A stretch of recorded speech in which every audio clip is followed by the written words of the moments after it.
MRI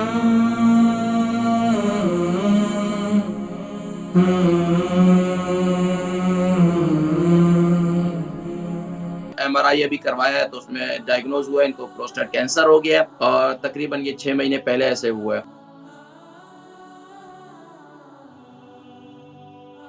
جی السلام علیکم. وعلیکم السلام. کیسے حکیم صاحب؟ جی الحمدللہ میں ٹھیک ہوں. نام عمر وزن شہر. اچھا میرا نام ہے اسماعیل. میری عمر ہے 64 اینڈ وزن ہے میرا اباؤٹ 11 اسٹون. جی فرمائیے اسماعیل بھائی.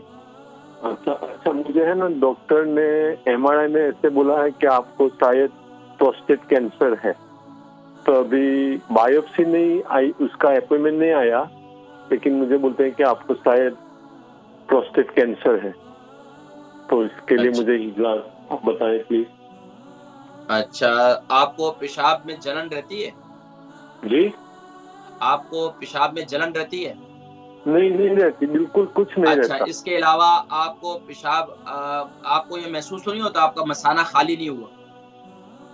نہیں سمجھ میں آتا اس کا کیا بولتے ہیں. یعنی کہ آپ جب ٹوائلٹ میں بیٹھتے ہیں پیشاب کے لیے ہاں تو آپ کو یہ دماغ میں یہ تو محسوس نہیں ہوتا کہ آپ کا بلیڈر پورا خالی نہیں ہوا؟ نہیں, میں جب پیشاب جانا مجھے جب ایسے لگتا ہے کہ مجھے پیشاب جانا ہے پھر میں روک نہیں سکتا. اچھا روک نہیں سکتے, یعنی کہ آپ کو فوراً پیشاب کرنا ہوتا ہے.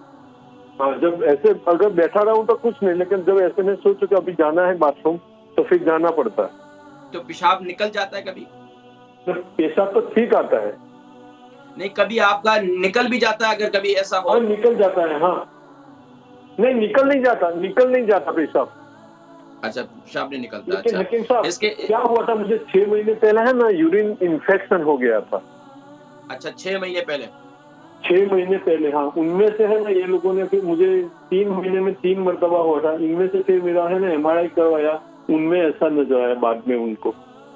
اچھا اس کے علاوہ کوئی آپ نے کوئی ایسی میڈیسن وغیرہ جنسی ادویات تو کوئی نہیں استعمال کی؟ نہیں کچھ میڈیسن نہیں کی. جب یہ انفیکشن ہو اس وقت انہوں نے مجھے اینٹی بایوٹک دی تھی. اچھا یہ بتائیے اس کے علاوہ آپ کے پیشاب کا کلر کیسا ہوتا ہے؟ کلر جب پانی نہ پیوں تو یلو ہوتا ہے, لیکن جب پانی پیوں تو نارمل ہوتا ہے بھائی. نارمل آپ پانی کتنا گلاس پی لیتے ہیں؟ پانی میں اباؤٹ ہے نا, ابھی ڈاکٹر نے بولا تب سے میں ہے نا اباؤٹ 1.5 لیٹر یا اتنا پیتا ہوں. 1.5 لیٹر جتنا. پہلے کتنا پیتے تھے؟ پہلے اتنا نہیں پیتا تھا میں. اچھا اس کے علاوہ کام کیا کرتے ہیں آپ؟ میں ابھی تو گھر پہ ہوں, لیکن میں ہے نا 40 سال سے مشیننگ کرتا تھا چیئر کے اوپر بیٹھ کے. کیا کرتے تھے؟ گارمنٹ فیکٹری میں کام کرتا تھا میں. بیٹھنے کا کام تھا آپ کا؟ ہاں بیٹھنے کا کام تھا. ٹھیک ہے. اس کے علاوہ کوئی اور میڈیسن تو نہیں لے رہے آپ شوگر کی؟ نہیں کچھ نہیں ہے. الحمدللہ. اسماعیل بھائی پریشان نہ ہو انشاءاللہ.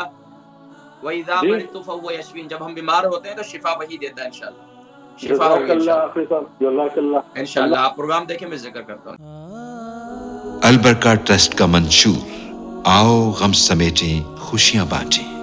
البرکہ ویلفیئر ٹرسٹ انٹرنیشنل نے پیدائش کی خوشی سے لے کر موت کی غمی تک انسانی ضروریات کو مد نظر رکھتے ہوئے یتیموں, بیواؤں, بے سہاروں, ضرورت مندوں اور سفید پوشوں کی مدد کو عبادت سمجھتے ہوئے اس عظیم فریضے کو سر انجام دے رہی ہے.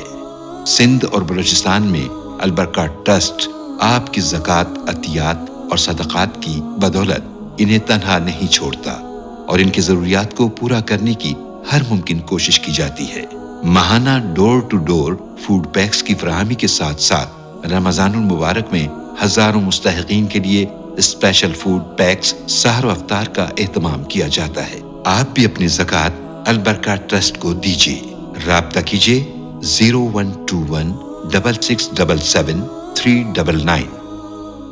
ہمارے اسماعیل بھائی ہیں, ان کی عمر جو ہے 64 ہے, 11 اسٹون کا وزن ہے. بتا رہے ہیں کہ ان کو ڈاکٹروں انہوں نے کہا MRI ابھی کروایا ہے تو اس میں ڈائگنوز ہوا ہے ان کو پروسٹیٹ کینسر ہو گیا اور تقریباً یہ 6 مہینے پہلے ایسے ہوا ہے.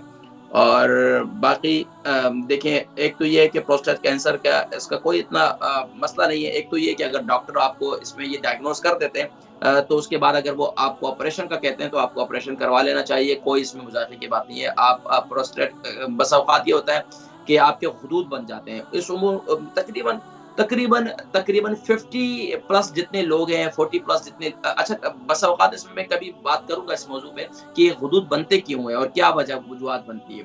تو بہرحال یہ کہ غدود عمومی طور پر ہو جاتے ہیں اور پھر اس کے اندر کینسر بھی اگر ڈائگنوز کر دیا تو سب سے بہترین طریقہ یہ کہ اس کو آپریٹ کروا دیں، اس کو آپریشن کروا دیں تاکہ جان ہی چھوٹ جائے. اس کے علاوہ کیا کریں، آپ ہلدی والا پانی لے لیں. تقریباً ہلدی والا پانی بنانے کا طریقہ یہ ہے کہ آپ 1 سے 1.5 انچ کا، تقریباً 3 انچ کا ہلدی کا ٹکڑا لے لیں اور اس کے اندر تقریباً 1 ٹی اسپون، اس کے اندر ہاف ٹی اسپون اس میں کلونجی بھی ڈال دیں.